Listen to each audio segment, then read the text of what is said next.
Hi everyone, this week's review is of the Subaru WRX STI. This is the special edition, the S207. This is something that does currently not come to America. This has been updated. There's a newer version of this for 2019-2020 called the S209, and that is going to come to America. This is car number 236 out of 400. For those who don't know, this is Kyosho Samurai.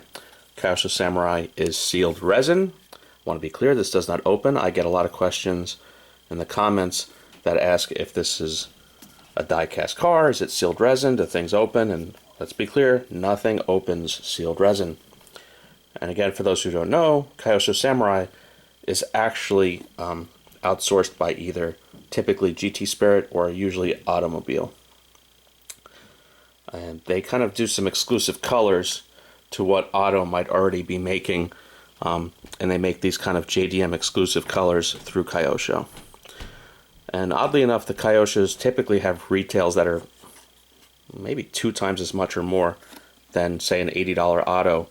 This winds up having a retail of like $159. I, of course, don't believe it's really worth anymore. It's a smaller run, usually of about 300 or 500, and that's appealing. But it's the same car, made at the same factory. This I won on eBay for $78, so I'm pretty happy with it at that price. Paint quality is good.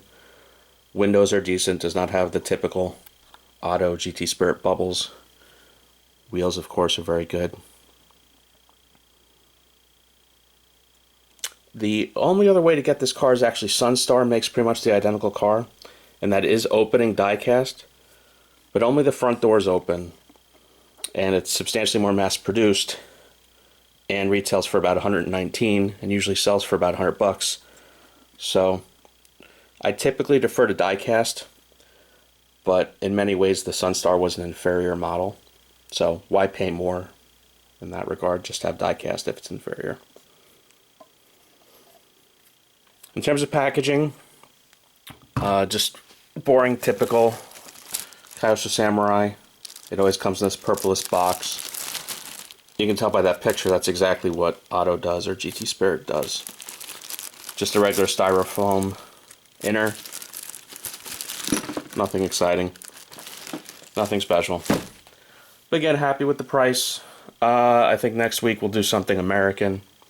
I've got Cadillacs, and I actually got a Corvette, an old UT that I've been hunting for on and off for over 20 years that I picked up at a local hobby shop. So I think maybe we'll kick it old school and show that old UT Corvette.